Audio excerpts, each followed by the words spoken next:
एक और खबर लेके आए हैं वैकेंसी की तड़कती भड़कती। ठीक है, तो आइए देखते हैं माता रानी का नाम लेके। जय माता दी। ये है recruitment NIT national institute of technology Warangal, यानी कि वेस्ट बंगाल, सॉरी तेलंगाना से।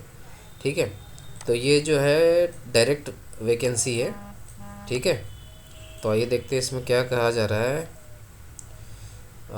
ओके, डेट ऑफ पब्लिकेशन है 29 नवंबर 2024 को। ठीक है, और ऑनलाइन एप्लीकेशन 30 नवंबर 2024 को हो चुका है। ठीक है, और क्लोजिंग ऑनलाइन एप्लीकेशन डेट है, यानी कि लास्ट डेट ऑफ सबमिशन है 7 जनवरी 2025 को।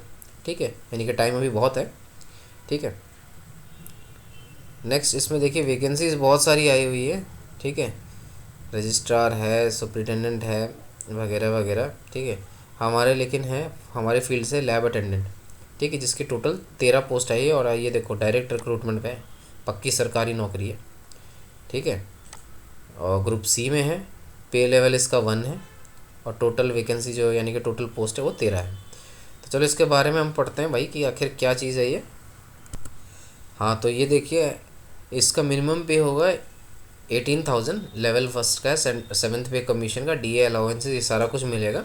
ठीक है, अब वैकेंसी देख लीजिए।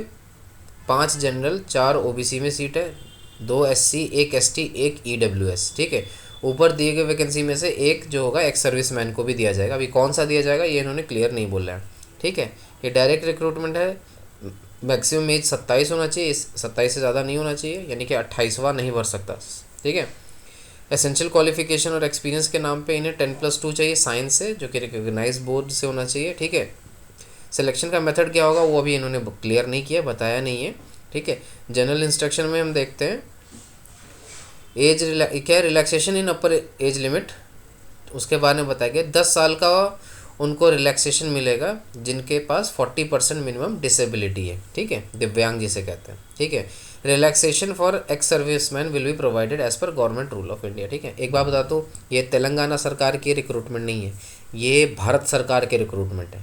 तो आप OBC, SC, ST, physical handicap, NOC देंगे, जो भी कुछ आप ऐसा ना अपना डॉक्यूमेंट क्रिएट करेंगे वो सेंट्रल गवर्नमेंट के फॉर्मेट से ही क्रिएट करेंगे उसका सर्टिफिकेट। ठीक है, नेक्स्ट इसमें देखिए नोट में एक बहुत बड़ी बात कही गई है कि SSC X standard matriculation certificate, birth certificate issued by appropriate government authority will be accepted as the proof of date of birth. ठीक है, यानी कि 10वीं का सर्टिफिकेट और जो बर्थ सर्टिफिकेट होगा वो प्रॉपर गवर्नमेंट अथॉरिटी से ही अप्रूव्ड होना चाहिए, तभी एक्सेप्ट करेंगे ये लोग उस सर्टिफिकेट को। ठीक है, फ़ीस के बारे में देखते हैं। 500 रुपये फ़ीस है। ठीक है, ऑनलाइन पोर्टल पे, पहली बात तो आप ऑनलाइन ही भरेंगे। ठीक है, तो यानी कि जो ग्रुप ए में जो फॉर्म भर रहे हैं उनको 1000 रुपये भर रहे हैं, और जो ग्रुप ए के बाद जितने बी और सी सब के लिए 500 रुपये हैं फ़ीस। ठीक है, उससे ज़्यादा नहीं है, उससे ज़्यादा बस जीएसटी होगा। ठीक है, और इसके बाद बोला गया है कि no fee will be charge for SC, ST, PWD women's candidate, यानी कि उन कैंडिडेट जो कि एससी, एसटी, फिजिकली हैंडीकैप है, और जो वुमेन है चाहे वो जनरल की हो या किसी भी कैटेगरी की हो, उनको कोई फ़ीस नहीं लगेगा, उनको सारी फ़ीसें माफ़ हैं। ठीक है, अब ये क्या, फ़ीस अगर आपने नहीं भरा तो भाई आपको दिक्कत होगा, रिफ़ंड बिल्कुल नहीं मिलेगा इसमें किसी भी शर्त पे। ठीक है, आप जो भी डॉक्यूमेंट भरेंगे अच्छे से भरिए, कोई गलती ना हो। ठीक है, वरना आपको बाद में हेल्प नहीं मिलेगी। ये सब इन्होंने क्लियर इन्हीं सबको कहा गया है। ठीक है, एक्सपीरियंस आप अगर आप देंगे जो भी देंगे वो आपका प्रॉपर होना चाहिए। ठीक है, अगर आप पहले किसी सरकारी संस्थान में या किसी में भी काम कर रहे हैं या जो भी हो, प्राइवेट संस्था भी हो, उसका आपके पास प्रॉपर एनओसी सर्टिफिकेट होना चाहिए। ठीक है, अगर कोई भी सर्टिफिकेट आपका जाली पाया गया, कुछ भी गलत मिला, तो या फॉल्स प्रैक्टिस करते पड़ेंगे तो अगेन आपको हटा दिया जाएगा। अब अप्लाई कैसे करना है ये रहा इसका वेबसाइट www.nitw.ac.in। इस पे आप जाओगे, अंडर द टैब आपको ना करियर्स जॉब्स मिलेगा, उस पर क्लिक करना। ठीक है, जैसे ये वेबसाइट पे गए उसके बाद आपको वेबसाइट का जो आपको पेज डैशबोर्ड मिलेगा वहाँ पे करियर/जॉब्स मिलेगा, कुछ भी मिल सकता है। वहाँ पे जाके ऑनलाइन मोड के थ्रू आप अपने एप्लीकेशन को है ना भर देना। ठीक है, अब इसमें ये बोला गया जो मैं पहले बोल चुका, जो भी central government, state government, public service undertaking यानी पीएसयू, ऑटोनोमस बॉडी में जो काम किया है उसको एनओसी सर्टिफिकेट अपना प्रेजेंट करना होगा। ठीक है, ये चीज़ हो गया। अब इसमें यही चीज़ फिर फर्दर बोली गई है कि भाई आपने जो क्या कहते हैं, आपका जो प्रॉपर ईमेल आईडी नंबर होना चाहिए, मोबाइल नंबर, ये सब आपको प्रेजेंट करना होगा। आपको जो जो भी आप फ़ोटो वोटो सिग्नेचर प्रेजेंट करोगे ऑनलाइन, वही आपका ऑफलाइन भी आपके हाथों में होना चाहिए। प्लस आप जब भी एग्जामिनेशन हॉल में जाएंगे, चाहे आप डॉक्यूमेंट वेरिफिकेशन टाइम पे जाएंगे, आपको सारे डॉक्यूमेंट्स साथ लेके जाने, including your receipt, your application form, your आपको क्या बोलते हैं वो, एडमिट कार्ड। तो इन्होंने सारा कुछ ही मंगा लिया, ठीक है, on a safer side.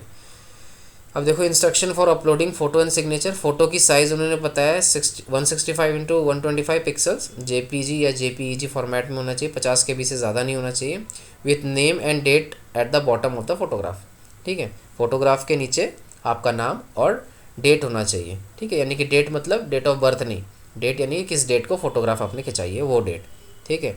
Signature के बारे में बोला गया, सिग्नेचर की इमेज 80x125 पिक्सल होना चाहिए। अगेन फॉर्मेट है जेपीजी और जेपीईजी, जो कि 20 kbps या सॉरी 20 KB की होनी चाहिए, ठीक है। अगर कोई और डाउट हुआ तो आप इस लिंक पे जा सकते हैं, ये जो मैंने लिंक हाईलाइट की, आप इस पर जा सकते हैं, ठीक है। टेक्निकल सपोर्ट के लिए भी अगेन ये इन्होंने लिंक दिया है कि अगर आपको कोई टेक्निकल सपोर्ट की लोड पड़ी तो आप इस लिंक पे जा सकते हो, ठीक है।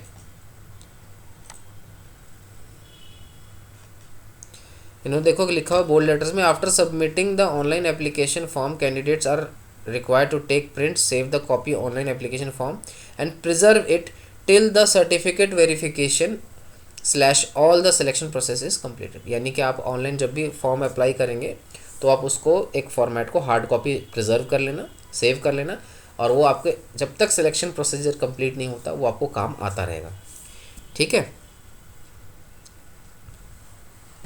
तो आज के लिए इतना ही।